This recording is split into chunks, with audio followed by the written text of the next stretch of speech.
Livro De Volta ao Lar, Do Feminismo à Realidade, de Mary Pride. Tradução, adaptação e atualização, por Júlio Severo. Criando uma geração indesejada. O assassinato começa no coração, conforme nos faz lembrar Cristo, Mateus capítulo 15, versículo 19.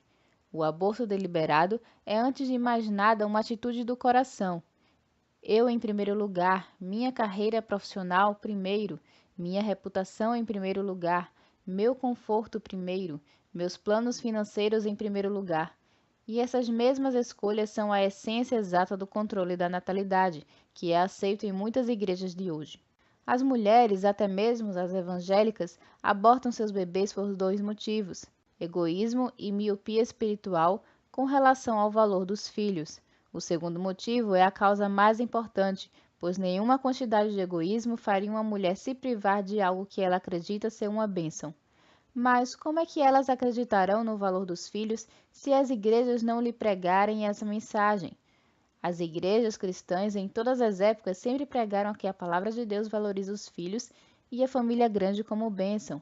No entanto, ao apoiar o controle da natalidade para os casais cristãos, as igrejas modernas, sem perceberem, estão contradizendo essa mesma mensagem. As esposas só poderiam se lançar totalmente numa carreira profissional fora do lar, sem medo de interrupções, quando optassem decididamente por parar de ter filhos. Isso só se tornou verdadeiramente possível quando as igrejas resolveram aprovar as ideias feministas acerca do controle da natalidade e dos empregos fora de casa para as mulheres. O fato mais importante é que, trabalhando fora, as esposas passaram a ter condições financeiras de se sustentar sozinhas. Então, elas começaram a depender menos dos maridos, o que levou a tensões dentro do casamento, pois agora elas se sentiam mais livres para decidir o que quiserem sem se incomodar em consultá-los. Isso produziu certos efeitos: epidemia de divórcios, aborto legalizado, abuso sexual contra as crianças e a popularidade do homossexualismo. Com as mulheres tentando viver igual aos homens, quem é que não ficaria confuso? Assassinatos de recém-nascidos e etc.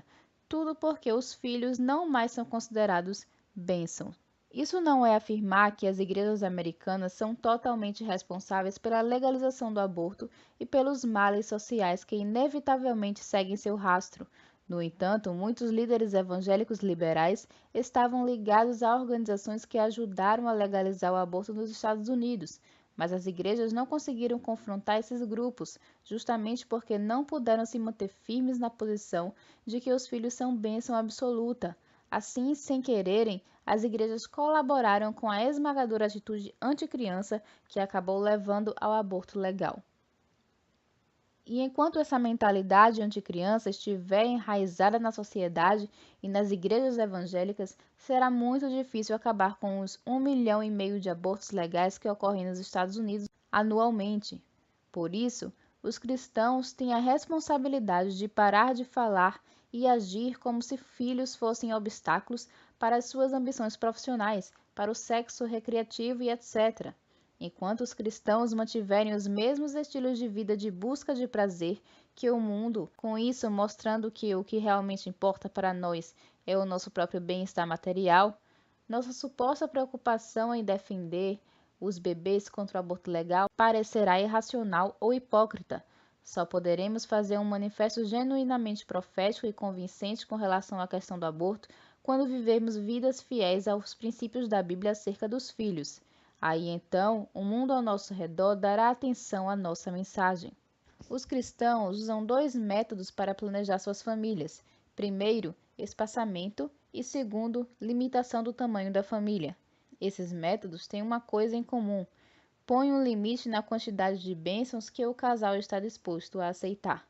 Será que alguém poderia encontrar um só versículo na Bíblia que declare que os cristãos devem recusar as bênçãos de Deus? Filhos são bênção absoluta, de acordo com a Bíblia. Mas o único modo de o mundo algum dia chegar a saber disso é vendo os casais cristãos dispostos a ter e gozar famílias grandes. Vamos examinar esses métodos um por um. A limitação, como método de planejamento familiar, separa o sexo da reprodução. Produz a mesma atitude mental dos casais que não querem nenhum filho.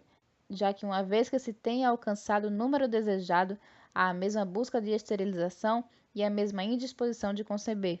A limitação cria nas esposas mais jovens atitudes contra uma vida dedicada ao papel de mãe, pois a mulher que já teve um ou dois filhos e não quer mais passa a ser vista como entendida pelas jovens que ainda não têm filhos. Elas acham que ela tem muita experiência e elas próprias começam a ter receio de ser mãe de vários filhos. Elas dizem: isso é tudo o que queremos, só 2, ou 4, ou 1. Quem fica desanimado com isso são os filhos e filhas que já nasceram, pois eles têm de ouvir os próprios pais explicarem como os filhos, querendo dizer eles, são um transtorno grande demais para se querer mais. O espaçamento tem os mesmos efeitos que a limitação, por um rumo levemente diferente. O espaçamento é uma tentativa de usurpar a soberania de Deus, formando a família com as próprias mãos. Mas será que nós temos a capacidade de saber quando uma combinação especial de genes produzirá o maior pregador do reavivamento que o mundo já viu, ou o maior músico, ou a mãe mais maravilhosa? Ao rejeitarmos, mês após mês, nossas oportunidades para a reprodução, não estamos só limitando o tamanho da nossa família, mas também limitando as oportunidades de Deus escolher os melhores filhos para nós. É verdade que Deus pode anular as nossas tentativas de controle de natalidade, mas Ele muito prefere cooperar conosco e geralmente Ele não escolhe atordoar-nos atirando sobre nossas cabeças bênçãos que não desejamos. O Salmo 127, que diz que os filhos são uma herança e recompensa do Senhor, também nos previne que, se não for o Senhor o construtor da casa, será inútil trabalhar na construção. Em termos bíblicos, nossa casa é o nosso lar. Contudo, o mundo ao nosso redor, que não vive conforme os ensinos da Bíblia, constrói suas famílias conforme suas próprias ambições e conveniências. É por isso que o planejamento familiar é tão popular entre eles. Mas tudo isso tem consequências. De acordo com o líder presbiteriano George Grant, foi Margaret Sanger, feminista americana, adepta da teosofia e do espiritismo, quem inventou o termo controle da natalidade e fundou a maior organização mundial especializada nessa área, a Federação Internacional de Planejamento Familiar.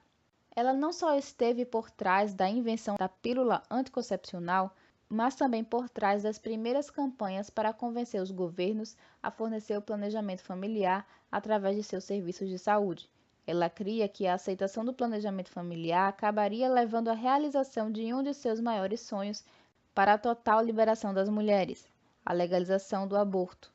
Para ela e seus amigos socialistas, o aborto deliberado nada mais era do que uma prática de controle da natalidade para libertar as mulheres de uma vida dedicada à família.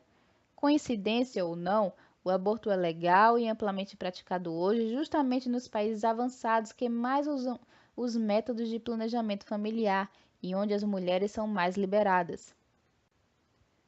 O aborto legal só recebeu apoio popular nos Estados Unidos depois que uma geração inteira foi sistematicamente educada a ver que, usando o controle da natalidade, os casais podem planejar os filhos de acordo com seus interesses pessoais.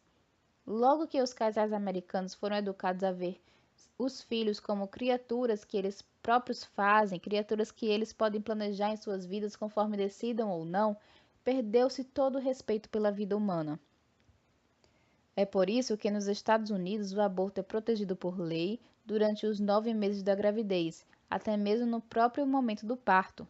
Uma coisa é ver filhos como presentes de Deus, os quais humildemente recebemos. Outra coisa é ver filhos como se fossem produtos fabricados por nós mesmas. Nós podemos fazer o que quisermos com o que nós mesmos fabricamos. Os filhos hoje existem somente para satisfazer os desejos de seus pais. Por isso, eles são excluídos de tudo o que os adultos fazem, inclusive o culto de adoração de domingo, colocados na creche desde a infância e até abusados sexualmente dentro da própria família. Deus tenha misericórdia dos filhos da era do planejamento familiar, a geração pobre, abusada e indesejada. A família desejada. Há uma opção que você pode escolher em vez de ficar tramando quantos bebês ter e quando tê-los.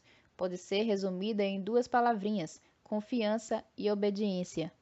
Se Deus deseja planejar a minha família para mim, e todos nós cristãos cremos que Deus nos ama e tem um plano maravilhoso para as nossas vidas, então por que é que eu deveria atrapalhar seu plano com minhas ideias?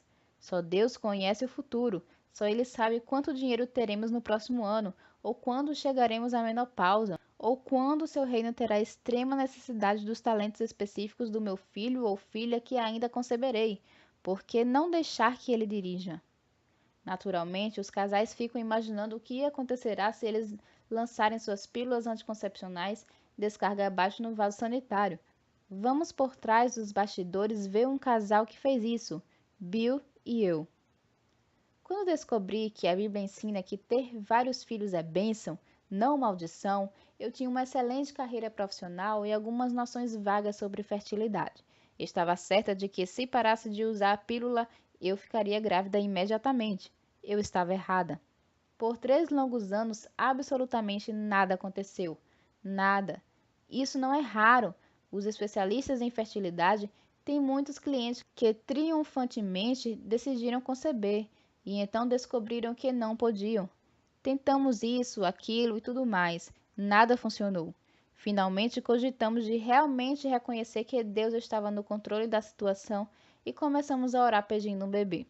Talvez você ria, mas a ideia de que começam a pipocar bebês automaticamente quando os casais não estão usando o controle da natalidade estava tão enraizada em nós dois que nunca havíamos pensado nisso como um assunto para oração. 6 semanas depois, descobri que estava grávida. Nessa época, a nossa situação financeira estava longe do ideal. Estávamos para entrar numa faculdade de linguística no escaldante estado de Oklahoma, com apenas $200. Mas entenda, nossas circunstâncias na época da concepção não tinham nada a ver com a nossa situação financeira da época do parto. Aliás, de acordo com a Bíblia, a situação financeira presente de ninguém é um sinal infalível da sua situação no ano seguinte, ou até mesmo amanhã. Tiago, capítulo 4, versículos 13 a 16. Deus cronometrou esse bebê para nos afastar de uma carreira missionária que hoje vemos não era o lugar para nós. Ele também foi fiel e supriu as nossas necessidades quando estávamos esperando um filho e estávamos sem um centavo e sem lugar para morar. Não tínhamos dinheiro algum, mas Deus nos deu um lugar para ficar em um emprego para meu marido, Bill. Não tínhamos seguro médico, mas o plano médico do Bill foi mudado no último instante para cobrir minha gravidez pré-existente. Isso foi um milagre, pois o empregador do Bill era o estado de Nova York e os chefões encarregados do seguro nem sabiam que existíamos. Desde então, Deus, em sua bondade, nos deu mais filhos. Todas as gravidezes que tive foram graças à oração, mas nossos filhos nasceram em intervalos. Deus reservou 9 meses de gravidez e 1 ano ou 2 para que as mulheres amamentem seus nenéns. Por isso, depois de conceber um bebê, a maioria das mulheres terá um tempo razoavelmente longo antes de poderem conceber outro. Nos países em que as mulheres não têm medo de conceber, a média de filhos por família a vida inteira é só 5 ou 6. Minha experiência com as famílias de minha vizinhança quando eu era criança comprova isso. Os Sullivans, com 12 filhos, tinham de longe a maior família. Eu poderia acrescentar que eles também tinham orgulho disso. A maior parte das famílias tinha 4 ou 7 filhos, ninguém tinha 20 ou 30.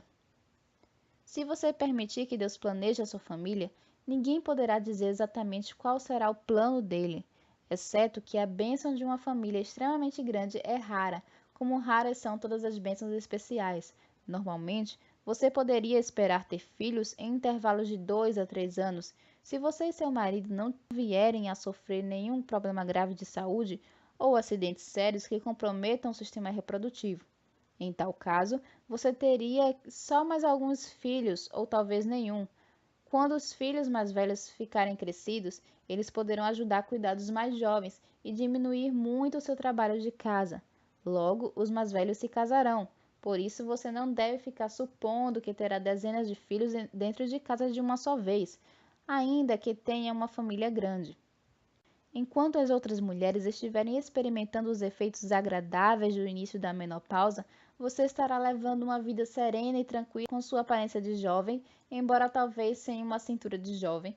Enquanto as outras mulheres estiverem sofrendo pela ausência dos filhos em casa, com as crises de meia-idade e com todas aquelas outras doenças modernas que atacam as mulheres cujo papel de mãe só dura até os 40 anos de idade. Você ainda terá pequeninos que precisam de você.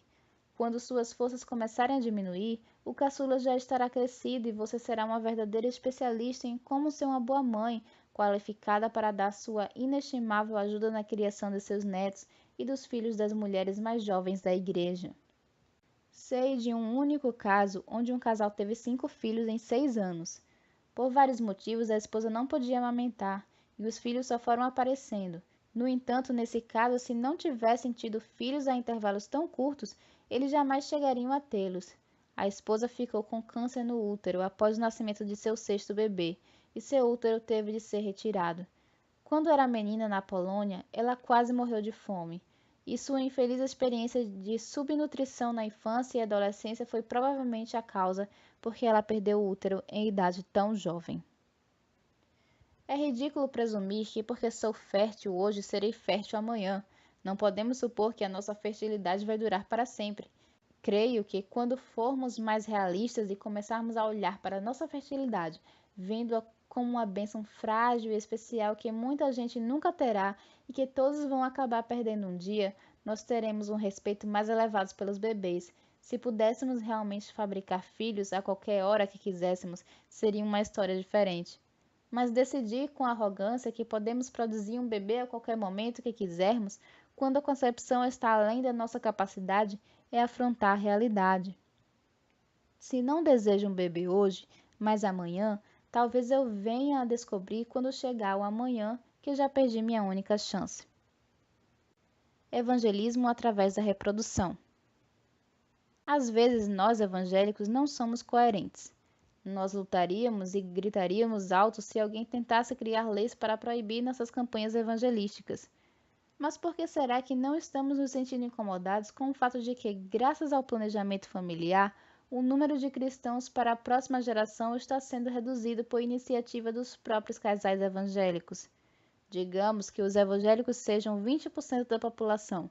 Se cada família evangélica tivesse 6 filhos e os humanistas e as feministas continuassem tendo uma média de só um filho, que está bem de acordo com a realidade, já que eles desprezam o casamento e as famílias grandes, em 20 anos haveria 60 de nós para cada 40 deles. Em 40 anos, 90% dos Estados Unidos seriam evangélicos. Isso tudo sem evangelizar ninguém no mundo lá fora. Tudo o que teríamos de fazer seria ter filhos e criá-los para Cristo. Ainda que os evangélicos fossem apenas 2% da população, que acredito ser uma percentagem mais exata, então em 2 gerações, conforme as taxas de reprodução que mencionei, seríamos 40% da população. Norman Podhoretz, editor da revista Commentary, observou: o diabo, se ele existe, não manda que sejamos férteis e nos multipliquemos. Se ele existe, seu propósito é seduzir o maior número possível de pessoas e fazer com que elas não queiram gerar vida.